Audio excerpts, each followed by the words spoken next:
Hey y'all, I'm not going to be before you long. Welcome to a brand new convo where today I'm just about to rant about some bogus and brazy stuff that I saw on Twitter, which I just think is really problematic as hell. So the first tweet that I saw, it was regarding Lil Baby and Jada, and the dude was pretty much saying that females shouldn't cheat regardless, like irregardless, like not because hell is reserved for women. He have no type of theology, nothing like that. Like women shouldn't cheat because it's gonna mess with their virtuosities and all that other stuff, or you want to be on God's grace, so you don't want to sink down to the level of that, or make sure that you try to build your confidence, leave and build your confidence before wallowing in that insecurity and cheating. No type of theory or anything. He had nothing to. The only reason why he said that females shouldn't cheat is because it's women. Okay, he is one of the ones that believe that women should stay 10 toes down in the freaking sand. Not finna do it. There's a storm out over the ocean and it's moving this way. And I'm not about to stay 10 toes down in the sand when your job as a male is to create a foundation for us to stand on. I'm not standing on sand. The foundation is not created for me to stand on. Okay?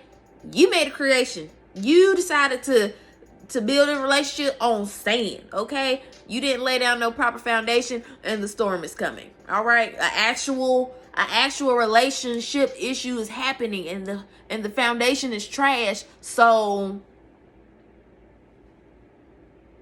I'm not saying 10 toes down. Okay? I don't care what nobody say. I don't care what nobody say. I don't care what nobody say. I don't care what nobody say.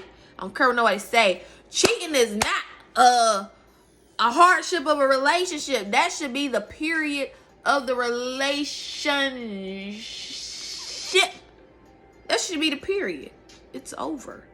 What size body bag do you need? Do you have 6 friends that can lift your body up? Do you have a suit in your closet? Because that's what type of time I'm on. Like, what picture do you want me to use for the t-shirt that I'm going to give your friends?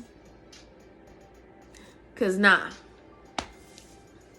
I don't like that. I don't like, you get to play me? You get to embarrass me? You get to do all this stuff? And don't nothing happen to you? Black men, let me talk to you black men, because I think it'll be a very great idea if you guys start shaming black men that do trifling things and harmful things to black women. I think certain things in the black male community should have certain consequences, like being punched in the face or being chopped in the throat. Like, oh, you cheated on your girl, punch him in the face. Any random black man. Oh, you gonna lay hands on your wife? We gotta stump you out, because that's rules. That's law. Out of all the little just booty laws within the black men regime, I think that should be added. I don't know who I have to have a conversation with. I feel like I need to talk to Carlos Miller, or maybe like Dave Chappelle, one of the leaders within the community, and be like, hey, bro, how can we get this amended into the black male constitution so that y'all out here G-checking people for legitimate reasons? Because, yeah. And I said the second scenario, like putting your hands on your wife, because the other tweet was about a guy saying that he understands why his dad beat his mom because he has a girlfriend now. Who you gotta? Why you feel comfortable saying that, dog? And that's exactly what I'm talking about. Like, who do I need to submit? Who do I need to submit this to in the black male community? Why do you feel comfortable saying that? Like, hey, bro, I want to slap the crap out of my girl. I see why my dad did it. Now, I understand that, it is wrapped in trauma and everything like that. But, bro, why do you feel comfortable saying that? Now, imagine a world where his father would have gotten beaten up by the black male community, not because his dad was out here stealing something, not because he owed somebody $20, not on some set tripping type or gang affiliation type stuff, but solely they pulled up to his porch and was like, hey, bro, come outside and get these licks because you hit your wife and we found out about it, and we don't do this here. I had the kids watch, so they know, bruh, we ain't doing this. The fear instilled that would stop it from happening. At this point, I'm not sure how effective conversation is. I say lead with shame and fear, black man. Protect the black woman, you know?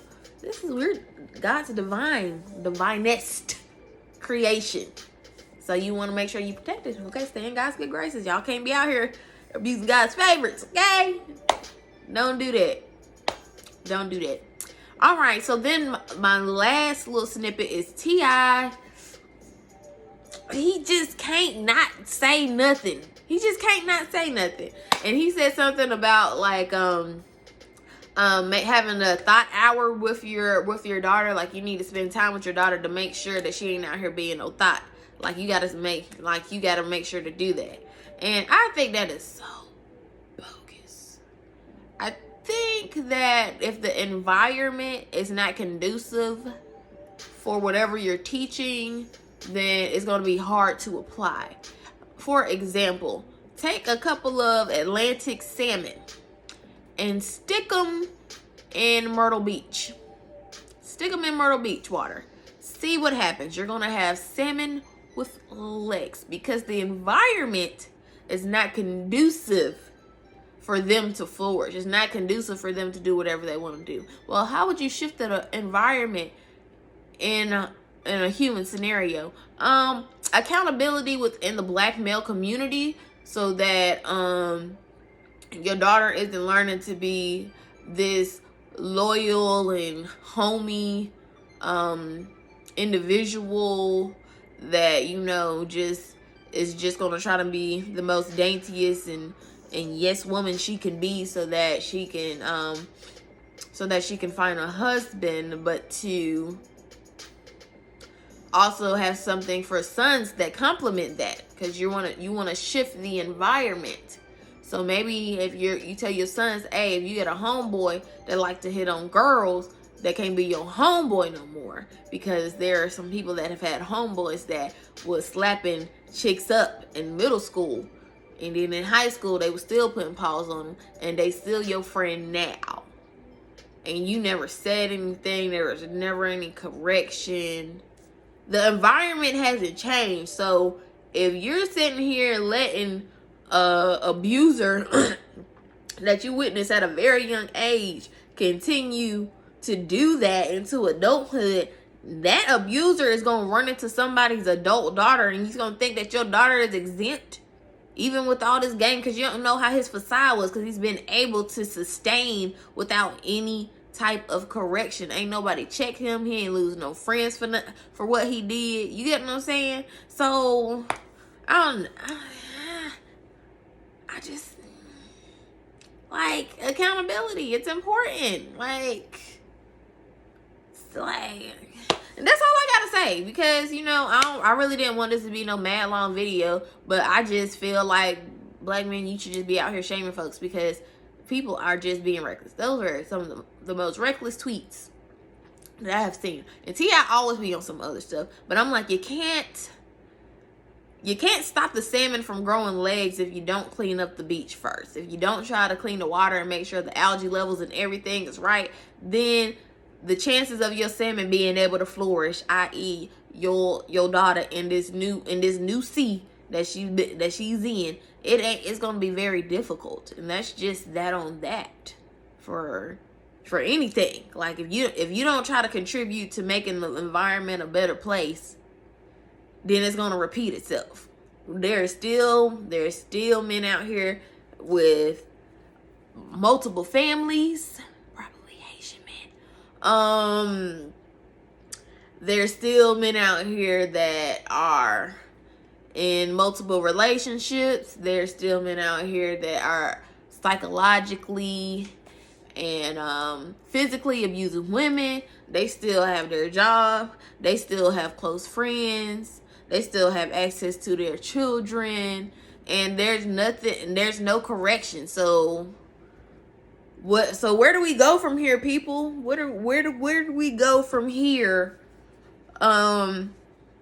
so that this stuff don't keep, so that this stops in our community, and this idea that women just kind of have to navigate throughout this BS. Because one thing my daddy done told me was, hey, baby girl, some days you may have to shovel shit, but you ain't never have to eat it. And there is a big plate of BS that y'all trying to put on the table right now, and I ain't finna eat it. And that's on Ronald Cleo. All right, y'all. Well, that's all I had to say. And yeah, make sure you click on the link in my bio. Watch some of my other YouTube material. Like it, subscribe, you know what I'm saying? Share this video. If you have anything that you could think about comment-wise, let's talk about it. And I will see you guys later. Peace out.